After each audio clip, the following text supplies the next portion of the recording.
तो मैं क्या करूंगा, इस साइन ए और इस कोस ए के लिए सिर्फ ए पे फोकस करूंगा। इसका मतलब ये बेस, ये परपेंडिकुलर, या हाइपोटेनस, तो साइन ए की value P upon H.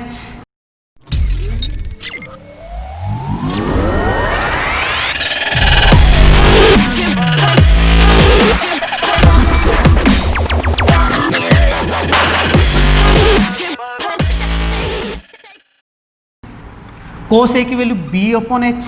P मतलब परपेंडिकुलर मतलब बी सी, हाइपोटेनस मतलब ए सी, बेस मतलब बी ए, या लिखो तुम इसको ए बी, और हाइपोटेनस मतलब ए सी। बी सी की वैल्यू लिखो बच्चों एक्स अपॉन 2x, इसकी वैल्यू √3x अपॉन 2x। बच्चों बहुत सारी प्रैक्टिस के क्वेश्चन मैंने लिंक में दे रखे हैं, अगर तुम जितनी ज़्यादा प्रैक्टिस करोगे उतना मजा आएगा। मैं स्पीड में इसलिए कर पा रहा हूँ क्योंकि मुझे सारी चीज़ें एकदम से याद हो रखी है प्रैक्टिस कर करके। तो मोर प्रैक्टिस लेस एरर, जितनी प्रैक्टिस करोगे उतनी गलतियाँ कम होगी। अब मैं यहाँ से साइन एक्स की वैल्यू निकाल चुका हूँ, साइन ए की वैल्यू 1/2 और इसकी वैल्यू √3/2। अब मुझे चाहिए साइन सी और कॉस सी। यहां लफड़ा है बच्चों, क्यों? क्योंकि मैं जब साइन सी की बात कर रहा हूं तब एक्यूट एंगल साइन सी पर फोकस होगा। तो हम फोकस अब किस पर करने वाले? सी पर। जब सी पर फोकस करेंगे तो ये परपेंडिकुलर किस में चेंज हो जाएगा? बेस में। ये चीज़ मैं तुम्हें पहले बता चुका हूं। और ये चीज़ किस में चेंज हो जाएगी? परपेंडिकुलर में चेंज हो जाएगी। तो सी के लिए ये बेस हो गया है। अब साइन की वैल्यू निकालूंगा तो परपेंडिकुलर अपॉन हाइपोटेनियस और बेस अपॉन हाइपोटेनियस। तो साइन के लिए परपेंडिकुलर, सी के लिए परपेंडिकुलर क्या है? A B upon A C, B C upon A B A C. सोचने वाली बात है ना कि जब मैं बेस निकालता हूँ सी के लिए तो बेस आता है बच्चों ये कितना, बी सी, और हाइपोटेनस तो वही रहेगी 90 के सामने वाली भुजा। अब आगे देखो ए बी की वैल्यू कितनी है हमारे पास? ए बी √3 इंटू एक्स बटे 2x, और इसकी वैल्यू x अपॉन 2x। काटा पीटी करो बच्चों, √3/2 और इसकी वैल्यू 1/2, क्योंकि x से x तो सारा कट जाएगा, मानी हुई चीज़ लास्ट में जाके कट जाती है। ये सारी वैल्यू उठा के इस इक्वेशन में रखनी है ताकि तुम प्रूफ कर सको। तो चलो देखते हैं। सबसे पहला क्वेश्चन क्या है हमारे पास? हमारे पास क्वेश्चन है sign A cos C plus cos A sign सी। देखो बच्चों साइन ए की वैल्यू कितनी है हमारे पास? साइन ए की वैल्यू है 1/2 इंटू कॉस सी की वैल्यू ये रही कितनी है बच्चों? 1/2 प्लस कॉस ए की वैल्यू कितनी बच्चों? √3/2 और साइन सी की वैल्यू कितनी बच्चों? √3/2। मैंने सारी वैल्यू लिख दी है, एक बार चेक कर लो बच्चों।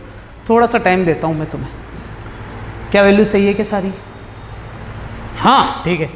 ये तो हो गया 1/4 प्लस ये हो गया √3 इंटू √3 तो 3 हो जाएगा, सही बात है ना। और 2 2 जा 4, एलसीएम कितना आएगा? 4, 1 + 3, आंसर आ गया 4/4।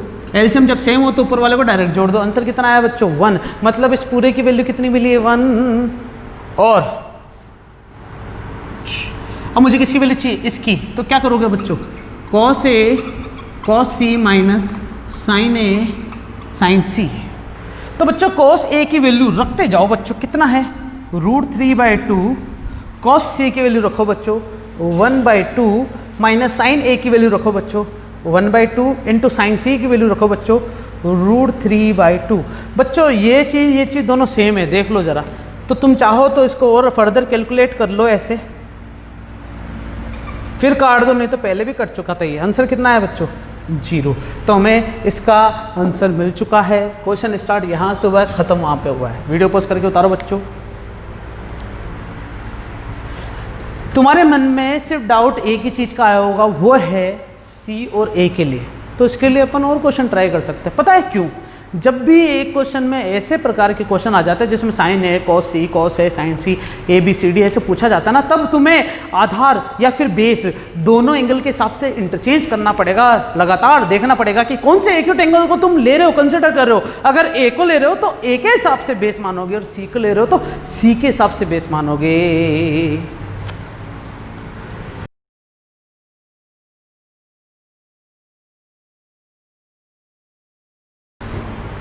अगला क्वेश्चन देखो बच्चों, हमें क्या दे रखा है? साइन ए दे रखा है, और इन सब में सिर्फ साइन ए और ए की बात हो रही, तो कोई ट्रायंगल लेने की जरूरत नहीं है, सीधी सी बात है। ए दे दिया अपन को, तो तुम क्या करोगे? साइन ए की वैल्यू 1/2 है, तो लेट अस कंसिडर, क्या कंसिडर करेंगे अपन? अ राइट एंगल्ड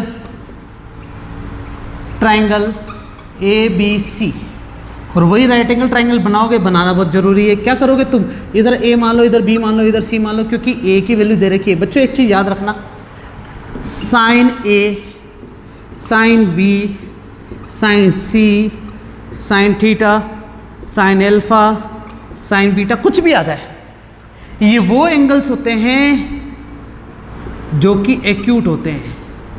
क्या होता है बच्चों, एक्यूट, मतलब ये कभी भी राइट एंगल नहीं हो सकते। हाँ, अगर राइट एंगल है तो डायरेक्ट होगा, साइन 90 की वैल्यू बताओ, कोस 90 की वैल्यू बताओ।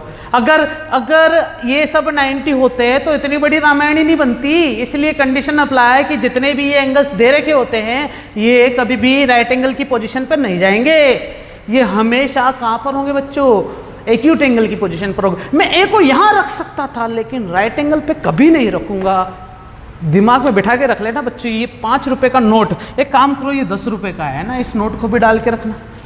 कितने रुपए का बच्चों, नोट कितने रुपए का है, ये 10 रुपए का, कि ये हमेशा एक्यूट एंगल की पोजीशन पे रहते हैं। आगे चलते हैं, देखना जरा कि हमें दे रखा है साइन A = 1/2। तो साइन क्या है, पंडित अपॉन हाइपोटेनियस है ना, ऐसे बोल सकते हो।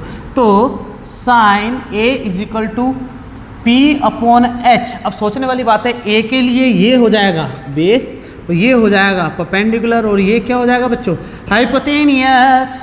अब परपेंडिकुलर कितना है बच्चों, BC, हाइपोटेनियस कितना बच्चों, AC, और ये किसके बराबर है, 1/2। कंपेयर करो तो BC की वैल्यू 1 × x, मतलब वास्तव में x, और AC की वैल्यू कितनी मिली बच्चों, 2x। तुम्हें क्या चाहिए, हाइपोटेनियस, मतलब बाय पाइथागोरस। क्या है बच्चों, hypotenuse square = base square plus perpendicular square. Hypotenuse की वैल्यू कितनी है हमारे पास, लिखोगे तो नहीं ना, ये नोटेशन ये लिखने पड़ेंगे। बेस की वैल्यू कितनी है, AB का स्क्वायर, परपेंडिकुलर की वैल्यू कितनी है, BC का स्क्वायर। तो AB की वैल्यू क्या है हमारे पास, बेस, दिखना पड़ेगा क्या, AB की वैल्यू, और सोचने वाली बात होगी ये। तो हमारे पास हाइपोटेनियस की वैल्यू दे रखी है AC, तो AC की वैल्यू दे रखी है हमें। अच्छा, तो ये हो गया 2x का स्क्वायर। AB की वैल्यू निकालनी है अपन को, तो इसको AB ही रहने दो, प्लस BC की वैल्यू कितनी है हमारे पास, x स्क्वायर। फ्लो में भूल गया था थोड़ा, क्योंकि पहले दोनों क्वेश्चन 10 के थे ना बच्चों, इसलिए मैंने सोचा यहाँ पे डायरेक्ट ऐड हो जाएंगे, लेकिन यहाँ ऐसा नहीं होगा, यहाँ पर नॉर्मली चलेगा। अब इस एक्स स्क्वायर को वहाँ ले जा रहा हूँ। अब तुम सोच रहे होंगे सर आप तो इसको वहाँ ले गए, इसको यहाँ ले गए, ऐसे कैसे कर दिया। बच्चों पहले ये हुआ होगा कि ये इधर गया होगा, फिर इस पूरी टर्म को उधर ले गए, इसको इधर लेके आ गए। रॉकेट साइंस तो नहीं लगाए ना, बिल्कुल बेसिक मैथमेटिक्स है। अब 2 × 2 = 4 x स्क्वायर माइनस का x स्क्वायर, टोटल कितना आ जाएगा बच्चों, 3x स्क्वायर। 4 भाटों में से एक भाटा जाएगा तो कितना बचेगा, 3 भाटे। तो क्या बचा बच्चों, AB स्क्वायर। लेकिन मुझे क्या चाहिए, मुझे तो ये चाहिए ही नहीं। मुझे क्या चाहिए, मुझे चाहिए AB। तो AB का स्क्वायर बराबर आ जाएगा बच्चों 3x स्क्वायर। दोनों तरफ स्क्वायर रूट लोगे तो ये √3x मिलेगा बच्चों। कुछ बताने की जरूरत नहीं, अब तो इतना काफ़ी रहेगा। AB मिल चुका है, तुम्हें क्या चाहिए बच्चों, साइन A। साइन A की वैल्यू कितनी हमें पहले से पता है, 1/2 है। फिर चाहिए कॉस A। कॉस A की वैल्यू है बेस अपॉन हाइपोटेनियस। तो बच्चों बेस की वैल्यू कितनी है, AB, देख लो ट्रायंगल में। हाइपोटेनियस की वैल्यू कितनी है बच्चों, AC। अब AB की वैल्यू रखता हूँ तो √3 × x आता है, और AC की वैल्यू रखता हूँ तो क्या रहता बच्चों, 2 × x। थर्ड क्या बचेगा बच्चों, √3/2x। अब मुझे चाहिए बच्चों 10A, और 10A की वैल्यू क्या है हमारे पास, परपेंडिकुलर अपॉन बेस। वो मैं यहाँ से देखता हूँ, परपेंडिकुलर की वैल्यू BC और बेस की वैल्यू कितनी है बच्चों, AB। और BC की वैल्यू निकालने के लिए क्या करोगे तुम, वैल्यू रख देना, क्या है BC, x, और AB कितना है बच्चों, ये रहा √3/x। कट। तो हमारे पास 10A की वैल्यू क्या मिली, 1/√3। बच्चों ये वही क्वेश्चन है क्या, बस पहले 10 की वैल्यू दे रखी थी तो साइन कॉस की निकालते थे, अब साइन की दे रखी तो 10 की निकालते हैं। इसका मतलब हम बिल्कुल सही कर रहे हैं, क्योंकि सारा आपस में क्या इंटर रिलेटेड है। ट्रिग्नोमेट्री को समझने के लिए मैं तुम्हें एक चीज़ बता दूं, अगर तुमने इनकी फैमिली को पहचान लिया ना, इसका मतलब आगे आने वाली सभी पीढ़ियों को भी पहचान जाओगे तुम। क्योंकि अभी हम जो पढ़ रहे हैं ना, वो वास्तव में पता क्या है, वो है दादा, परदादा और उसके भी दादा की बातें। हमें बाद में क्या पढ़नी है, दादा परदादा और उसके भी दादा के बाद क्या क्या जनरेशन आई और उन सब जनरेशन ने क्या गुल खिलाए, ये सब हमें पढ़ना है। तो पहले दादा परदादा को बहुत इज्जत देके कर रहे हैं ना, बाद में इतनी इज्जत नहीं देंगे, बाद में ऐसा घाट खटीड़ ऐसे पढ़ना पड़ेगा अपन को। चलो देखते हैं, ये सारी वैल्यू मिल चुकी है, वेरीफाई करना है। तो पहले LHS लोगे, फिर क्या लोगे बच्चों, RHS लोगे, क्योंकि साइन कॉस की वैल्यू रखनी पड़ेगी।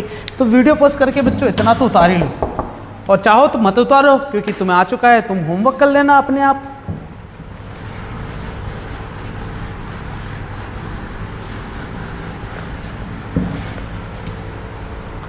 मुझे क्या दे रखा बच्चों, LHS, और यहाँ पर क्या दे रखा, RHS। लेफ्ट हैंड साइड और right hand side. Left hand side पे क्या है, 2 sin A cos A, 2 sin A cos A is equal to, right hand side पे क्या है हमारे पास, 2 tan A upon 1 plus tan square A। चलो रखते हैं, तो 2 साइन की वैल्यू कितनी बच्चों, टीप लो वहां से 1/2, cos A की वैल्यू कितनी बच्चों, टीप लो वहां से √3/2, काच काच, तो क्या बचा √3/2। बस ये मुझे लेफ्ट हैंड साइड की वैल्यू मिली। राइट हैंड साइड पे चलते हैं, 2 tan A की वैल्यू 1/√3, 1 प्लस 1/√3 का होल स्क्वायर है। अब मैंने यहाँ पर ये होल स्क्वायर में ये क्या लिखा है, ये सोचने वाली बात है बच्चों। तुमने एक्स स्क्वायर देखा होगा, तुमने 3 × x का होल स्क्वायर नाम की चीज़ पढ़ी होगी, लेकिन अगर मैं होल स्क्वायर बोलता हूँ तो tan स्क्वायर पे ऐसे लगाना चाहिए था ना। तो एक नोट और आता है बच्चों, ये भी सब उतार लेना वीडियो पोस्ट करके। क्या आती चीज़, बहुत इंपॉर्टेंट चीज़ है बच्चों, इस पे हेडिंग लिखोगे 50 रुपये का नोट। वो क्या है देखना, अगर मैं लिखता हूँ ना बच्चों sin x पर होल स्क्वायर है, तो वो तुम इसको ऐसे भी लिख सकते हो। अगर मैं लिखता हूँ sin 4x है, तो ये वास्तव में है क्या, ये sin x की पावर 4 है।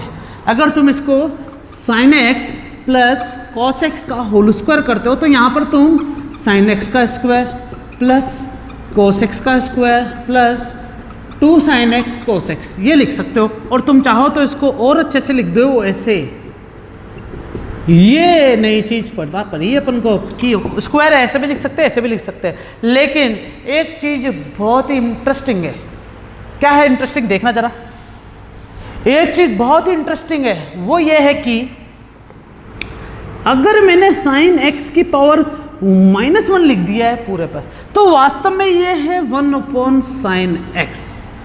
9th क्लास में तुमने रेडिकल्स में पढ़ा होगा, अगर पावर माइनस में होती है तो वो नीचे चला जाता है। लेकिन अगर तुम इसको ऐसे लिखते हो और तुम इसको ऐसे ले जाओ, तो ये बहुत ही गलत बात हो जाएगी, तब ये फंक्शन नया बन जाता है बच्चों। यहाँ पर ये चीज़ ध्यान रखना, अगर sin x का होल स्क्वायर को sin स्क्वायर x लिखते हो, तो sin की पावर -1 को तुम ऐसा नहीं लिख सकते।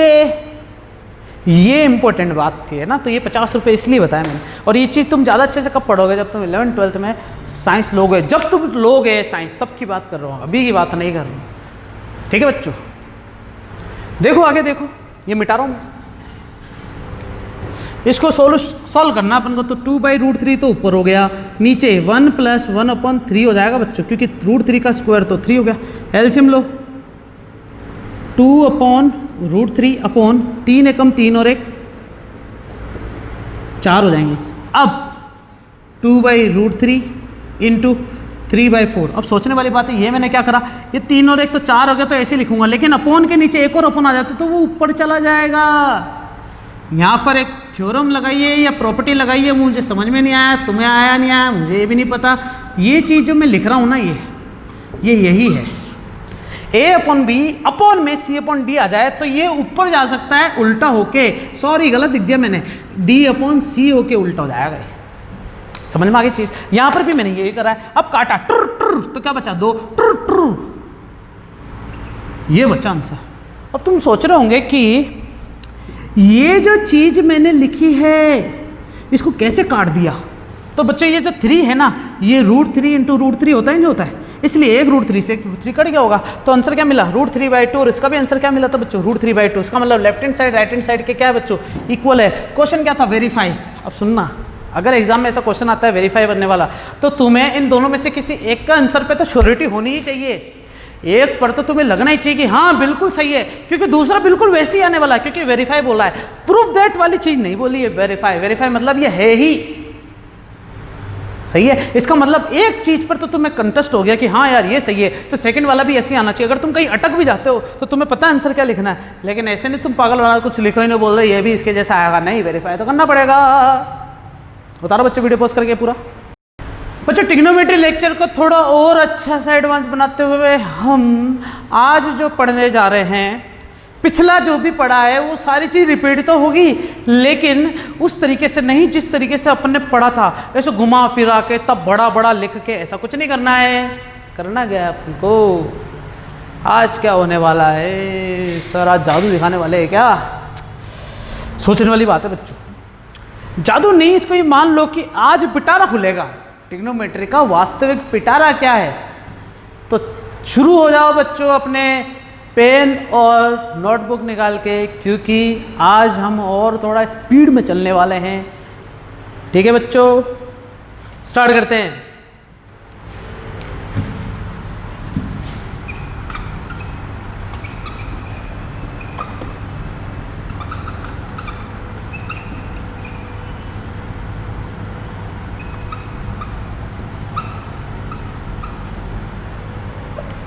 बच्चों तुम्हारे सामने मैंने ट्रिग्नोमेट्री रेशियोस लिखे सारे, लाइन से ऐसे ही याद रखने अपन को। करना क्या चाह रहे सर अपन? करना ही चाह रहे कि आज अपन जो पढ़ेंगे वो है जादू। क्या है बच्चों? जादू। कैसा जादू जरा देखना। कुछ आइडेंटिटीज है जो हमें याद रहनी ही चाहिए, जो हमें याद रहनी ही चाहिए। क्या है वो आइडेंटिटी देखना। यहां पर मैं कुछ लिखना चाहता हूं, वो ये है कि साइन जो होता है वो कोसेक से रिलेटेड है, कोस जो होता है वो सेक से रिलेटेड है, और टेन जो होता है वो कोट से रिलेटेड है। ओहो, इसका मतलब जो साइन है ये होता है कोसेक का उल्टा, मतलब रेसिप्रोकल। ये जो कॉस है इसकी इसी प्रकार जैसे साइन कोसेक का उल्टा होता है ना, वैसे कोसेक इसका साइन का उल्टा होता है। बोलो हाँ। इसी प्रकार कोस किसका उल्टा होता है? सेक का। और सेक किसका होता है? कोस का उल्टा। टेन किसका उल्टा होता है? कोट का उल्टा। और कोट किसका उल्टा होता है? टेन का उल्टा। मैं थीटा लिख रहा हूँ, ए भी लिख सकते हो, बी भी लिख सकते हो, सी भी लिख सकते हो, अल्फा बीटा मामा भी लिख सकते हो, सॉरी गामा लिख सकते हो, कुछ भी लिख सकते हो। तो यहाँ पर पहली आइडेंटिटीज हम जो पढ़ने जा रहे हैं वो ये है रेसिप्रोकल। क्या नाम दे दे इसको अपन बच्चों? रेसिप्रोकल। कि कौन किसका रेसिप्रोकल होता है, या फिर तुम इसको ऐसे भी याद रख सकते हो कि कौन किससे डायरेक्ट रिलेटिव है। बच्चों ये पहला चरण स्टार्ट हो गया, पहली स्टेज है। पहली स्टेज में फॉर्मूले किससे डायरेक्टली रिलेटिव है वो हम पढ़ चुके हैं। मतलब साइन, थोड़ा दिमाग लगाओ, किससे डायरेक्टली रिलेटिव है? कोसेक से। कोसेक साइन से, कॉस सेक से, सेक कॉस से, टेन कॉट से, कॉट टेन से। मतलब हमें जोड़े मिल चुके हैं कि साइन जो है वो डायरेक्ट रिलेटिव है किससे? कोसेक से। और कोसेक भी है साइन से। कॉस डायरेक्ट रिलेटिव है सेक से, और सेक डायरेक्ट रिलेटिव है कॉट से। अब टेन किससे हो गया बच्चों? कॉट। और कॉट किससे हो गया? टेन से। ये हमें कुछ शानदार सी चीज़ें पता चल गई है। गौर करना बच्चों, मैं यहाँ पर एक वर्ड यूज़ कर रहा हूँ वो है डायरेक्टली रिलेटिव। मतलब कौन किससे डायरेक्टली रिलेटिव है। सोचने वाली बात होगी। पूरी दिमाग में गाड़ लेना, जहाँ तुम बैठ के पढ़ते हो वहाँ पर ये सारी चीज़ें उतार लेना और दीवार पे जाके चपाक चिपका देना। याद रखनी है सारी चीज़ें, तभी मज़ा आने वाला है। क्योंकि मैं क्वेश्चन ऐसे पूछूंगा, बच्चों क्या साइन कोस से रिलेटिव होता है क्या? तो तुम्हारे दिमाग में आ जाता है हाँ यार डायरेक्ट होता है। क्या होता है? रेसिप्रोकल। साइन बराबर 1 कोसेक होता है सर। सेक बराबर 1 कॉस होता है सर। कॉट बराबर 1/10 होता है। बहुत सारी चीज़ें हैं, लेकिन हमें डायरेक्टली रिलेटिव आंसर पता होना चाहिए था। उतारते जाओ बच्चों, ऐसा कैसे उतारना, कुछ चेंज मत करना।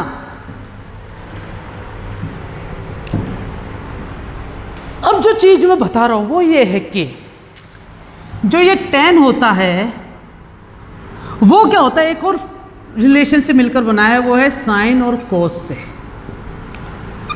ओहो, ऐसा कैसे हुआ? चलो प्रूफ करते हैं। मैंने तुम्हें पंडित बद्री प्रसाद के बारे में तो बताया था, जिन्होंने क्या कहा था, हर भोले।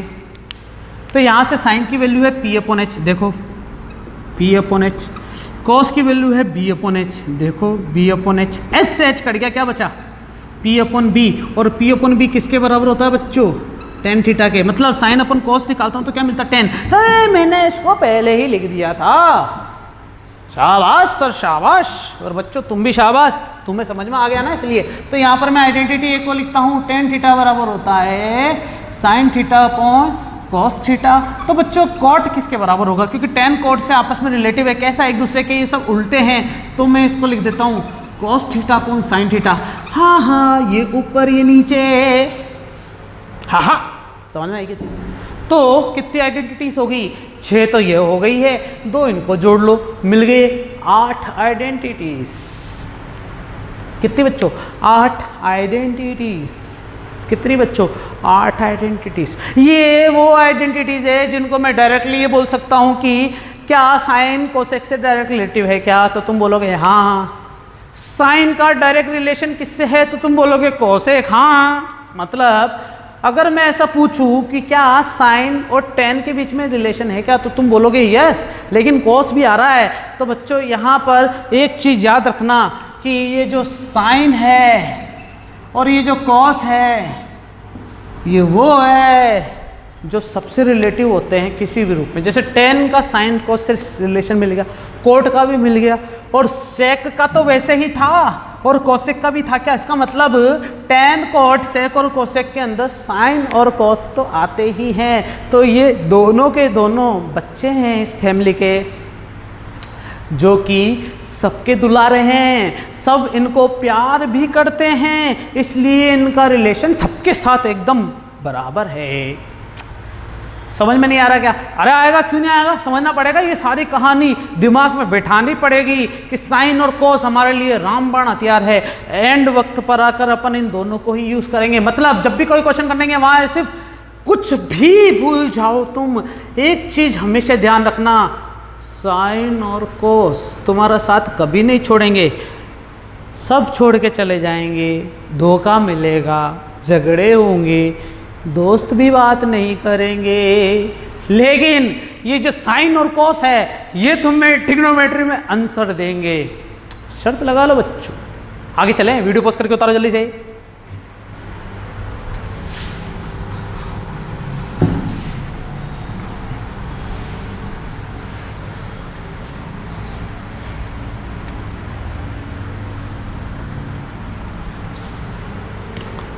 अब कुछ और आइडेंटिटी देखो बच्चों, क्या है हमारे पास 3 मेजर आइडेंटिटी है। 3 मेजर आइडेंटिटीज है, आइडेंटिटीज टीटीज। वो कौन कौन सी है? पहले लिखता हूं sine square theta plus cos square theta is equal to 1।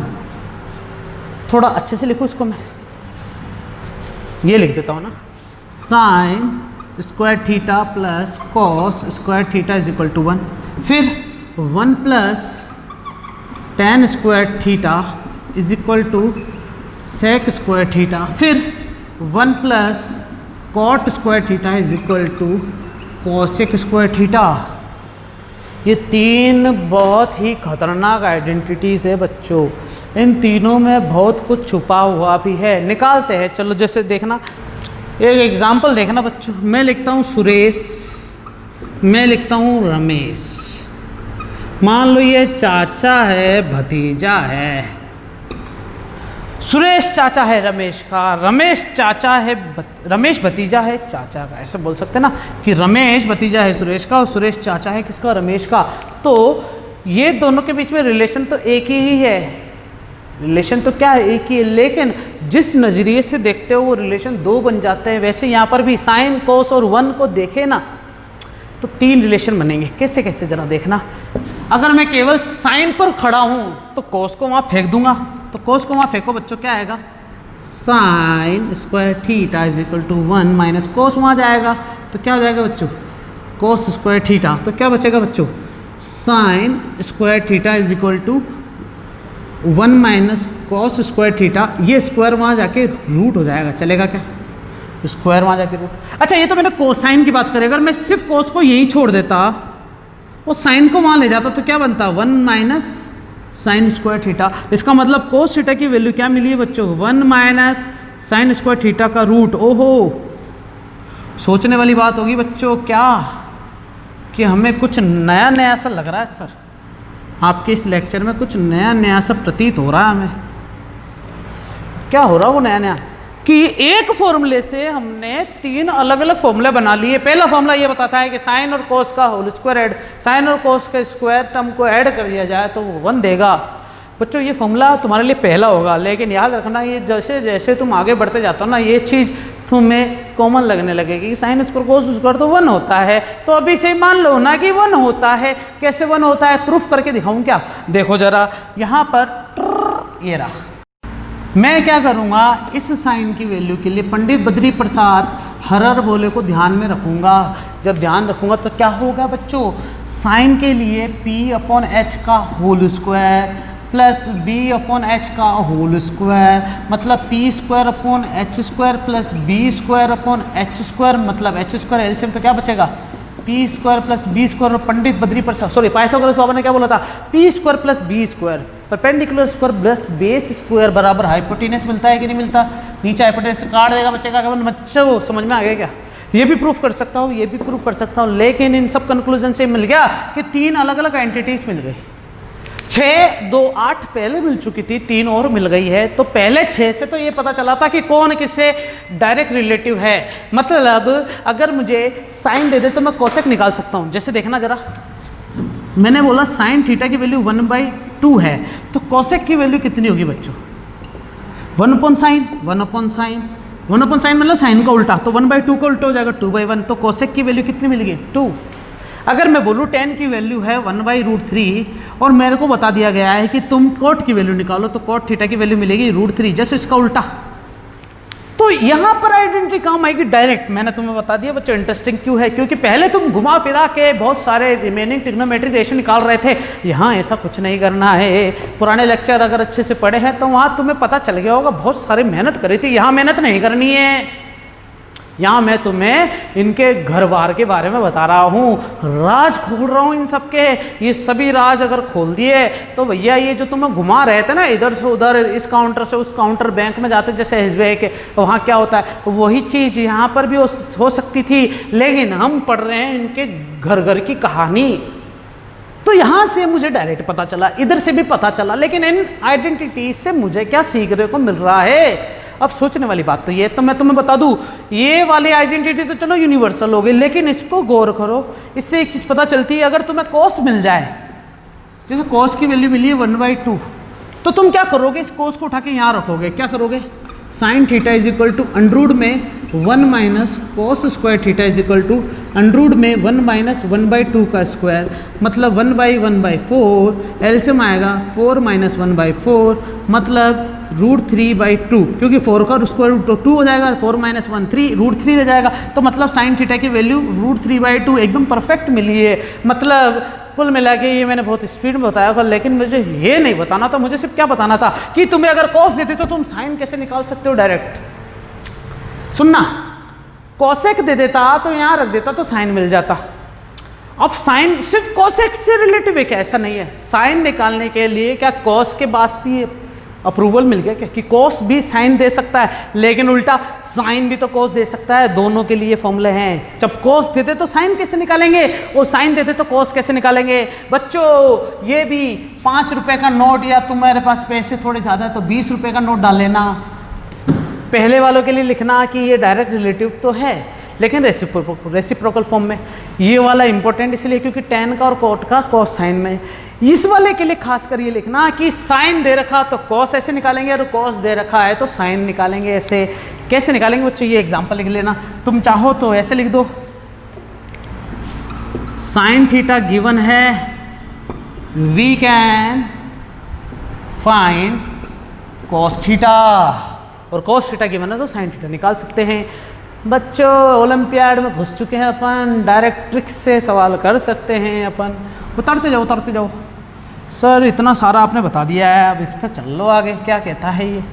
तो बच्चों तैयार हो जाओ इस वाली आइडेंटिटी के लिए। ये यूनिवर्सल है तो इसको तो मैं बॉक्स बना देता हूँ ब्लू मार्कर से, लेकिन सोचने वाली बात है कि यहाँ से बताओ बच्चों मैंने क्या करा। सुनना, जैसे यहाँ पर भी मैंने साइन की वैल्यू अलग से निकाली, कॉस की वैल्यू अलग से निकाली, तो कैसे निकाली, ऐसे निकाली। यहाँ पर भी मैं सेक की वैल्यू अलग से निकालता हूँ, तो पहले इन दोनों को इंटरचेंज कर दिया। अब sec theta is equal to क्या हो जाएगा, अंडर रूट हो जाएगा वहाँ जाके। क्या मेरी बात समझ में आई क्या? तो ये तुम्हें किसकी वैल्यू मिली है, सेक की। तो सेक की वैल्यू कैसे, पहले सेक कैसे निकलता था, कॉस से, लेकिन अब सेक कैसे निकलेगा, टेन से। मतलब सेक की वैल्यू डायरेक्ट कॉस से तो निकलती ही थी, अब किससे निकलेगी, टेन की, टेन से भी। और सोचो ज़रा मैं क्या बताना चाह रहा हूँ कि अगर तुम्हें कॉस दे देता तो तुम सेक निकाल लेते, लेकिन कॉस नहीं दे रखा, तुम्हें क्या दे रखा, साइन दे रखा है। तो साइन से तुम पहले क्या निकालने जाओगे, साइन से तुम निकाल लोगे बच्चों कॉस। कैसे, यहाँ से ये सॉरी, साइन की वैल्यू यहाँ रखोगे, कॉस निकाल। अब कॉस भी मिल गया, साइन भी मिल गया, यहाँ रख दोगे, क्या मिल गया, टेन। टेन की वैल्यू उठा के यहाँ रख देना। क्या कन्फ्यूजन क्रिएट कर दिया सर, समझाओ तो सही क्या हो रहा है। मैं ये समझाना चाह रहा हूँ कि सेक की वैल्यू निकालनी है और तुम्हें कॉस की जगह क्या दे दिया है, साइन। तो तुम सोचोगे सर साइन दे रखा तो कोसेक निकालूंगा ना, सेक क्यों निकालूंगा। अरे हलवा थोड़ी है, क्वेश्चन पेपर में जैसा आएगा वैसे आंसर देना पड़ेगा ना। तो तुम्हें दे रखा है साइन, लेकिन निकालना है सेक। तो साइन से तुम परमिशन लेने जाओगे किसकी, कॉस की, और कॉस की परमिशन लेते ही यहाँ रख दो डायरेक्ट। लेकिन एक और घुमाने वाला तरीका भी है कि तुम या तो यहाँ से खाओ या इधर से खाओ। इधर से खाने वाला तरीका हो गया ये, यहाँ से 10 निकाल लो साइन और कॉस का भाग देके, फिर यहाँ वैल्यू रख देना, क्या मिल जाएगा, सेक। सर हम पागल थोड़ी इतना, लेकिन बच्चों तुम पागल तो नहीं हो, लेकिन ये जो मैं तुम्हें बता रहा हूँ ना, अगर तुम ये समझ गए और तुमने मेरे को पागल घोषित कर दिया, इसका मतलब तुम्हें इंटरेस्ट आने लग गया, क्योंकि तुम इतनी बड़ी चीज़ समझ चुके हो। और कुछ को तो लग रहा होगा यार इतना क्या बता दिया सर ने, पीछे जाके एक बार देख लेते हैं। तो देख लो जाके मैं क्या बोल रहा हूँ, क्या बकवास कर रहा हूँ। क्योंकि बच्चों इंटरेस्ट आ रहा है तो ही समझ में आएगा, नहीं आएगा तो कुछ नहीं आएगा। और मुझे बड़ा मज़ा आता ट्रिग्नोमेट्री में। चले बच्चों आगे। अब मैंने यहाँ पर सेक निकाला, लेकिन निकालना क्या है, जैसे यहाँ पर साइन के साथ कॉस भी निकाला था, वैसे ही सेक के साथ टेन भी तो निकाल सकते हैं। टेन कैसे निकालेंगे, इस वन को वहाँ फेंक दो तो क्या बचेगा बच्चों, टेन स्क्वायर थीटा बराबर sec square theta minus one, क्योंकि प्लस का वन में जाके माइनस वन हो जाएगा। लेकिन मुझे चाहिए टेन थीटा, तो tan theta is equal to under root sec square theta minus one. बच्चों ब्लू मार्कर से ऐसे, और ब्लैक भी ले लो ऐसे। इससे एक चीज़ पता चल गई है कि तुम अगर टेन की वैल्यू निकालना चाहते हो तो तुम्हें चाहिए कॉट, क्योंकि टेन की वैल्यू किस पर डिपेंड कर रही है, कॉट पे। अगर तुम्हें टेन की वैल्यू निकालनी है तो तुम्हें चाहिए साइन कॉस, कुछ नहीं है तो टेन की वैल्यू तुम्हें चाहिए सेक से भी निकल सकती है। बच्चों थोड़ा कुछ मैं इंटरेस्टिंग बताना चाहता हूँ, इस सेक को थोड़ा सोचना कि tan theta is equal to, मैं ऐसे कुछ रामायण गा रहा हूँ बच्चों, कोई बड़ी चीज़ नहीं है। क्या है, sec square theta minus one. बच्चों तुम मुझे बताओ ये मैंने क्या लिखा है, सेक डायरेक्ट रिलेटिव होता कॉस से। अब सुनना,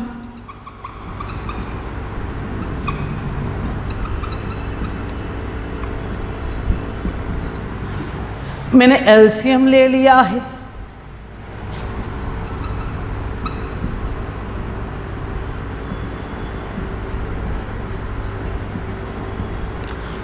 इसको मैंने ये लिखा है। कैसे लिखा है सर, हटो तो सही, यहाँ से लिखा आपने, कहाँ से, यहाँ से।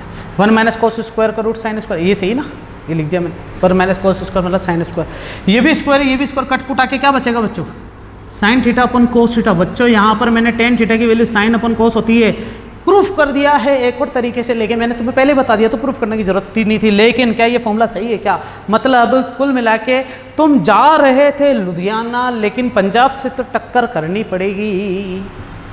अभी अपन ट्रेन की कहानियाँ भी पढ़ेंगे इसके अंदर, लेकिन क्या मेरी कहानियाँ समझ में आ रही क्या। अब देखो बच्चों, आइडेंटिटी 6, आइडेंटिटी 7 8 9 10 11 12 13 14 हो चुकी है, 3 और बाकी 16 17 15 16 17 हो जाएगी, सही है ना। चलो देखते हैं, मिटा दो ये सारा। तो यहाँ मैं कुछ कहानी नहीं बताऊंगा, यहाँ से पहली चीज़ तो क्लियर हो गई कि एक आइडेंटिटी है। दूसरी बच्चे ये इंपॉर्टेंट है, तीनों की तीनों, ये तीनों कहीं ना कहीं काम आते रहे। जब भी साइन स्क्वायर कोस स्क्वायर दिख जाए 1 रख दो, जब भी 1 + tan स्क्वायर दिख जाए सेक स्क्वायर, जब भी 1 + cot स्क्वायर दिख जाए कोसेक स्क्वायर। जरा देखना यहाँ से मुझे किसकी वैल्यू चाहिए, कोसेक स्क्वायर की वैल्यू चाहिए। तो क्या करा मैंने, रॉकेट साइंस लगाई क्या यहाँ पर कुछ, बिल्कुल नहीं, आपस में इंटरचेंज कर दिया क्योंकि मुझे किसकी वैल्यू चाहिए, कोसेक की वैल्यू। कैसे मिली, 1 प्लस कॉट स्क्वायर थीटा। अब तुम्हें चाहिए कॉट की वैल्यू, तो तुम क्या करोगे, cot theta is equal to cosec square theta -1 का रूट। बच्चों ये मैंने कुछ ज़्यादा स्पीड में बता दिया या मैंने ज़्यादा समझाया नहीं, तो मैं क्यों समझाऊँ, क्योंकि मैंने इनके साथ भी यही करा था ना, इतना अच्छा से समझाया भी था, यहाँ समझाने की जरूरत नहीं थी। बच्चों तुम चाहो तो इसको भी प्रूफ कर सकते हो। कैसे, कॉस अपॉन साइन, देखो वर्बली कोसेक को लिख सकते हो 1 upon sine, 1 upon sine -1, sine ऊपर जाएगा तो 1 minus sine square upon sine, 1 minus sine square को कॉस, ऊपर हो गया कॉस, नीचे हो गया साइन। तुम बोलो अंडर रूट कहाँ गया, स्क्वायर से कट जाएगा, चलेगा क्या, अरे हाँ बोलो हाँ, ठीक है। कितनी आइडेंटिटीज होगी, 17, सबकी अपनी अपनी कहानी है, सब अपने अपने रिलेशन को समझाते हैं, लेकिन इन सबको भूलकर एक चीज़ याद रखना, साइन और कॉस जो कि सबके बच्चे हैं, वास्तव में सबके बाप है। ठीक है बच्चों, थैंक यू। आज का लेक्चर इतना ही रखते हैं क्योंकि तुम्हें ये आइडेंटिटीज याद करनी है, तभी तुम्हें मज़ा आएगा। आइडेंटिटीज पहले याद करो फिर काम करो, तो अगला लेक्चर जो रहेगा वो इन सब लेक्चर्स के बाद आएगा। थैंक यू बच्चों।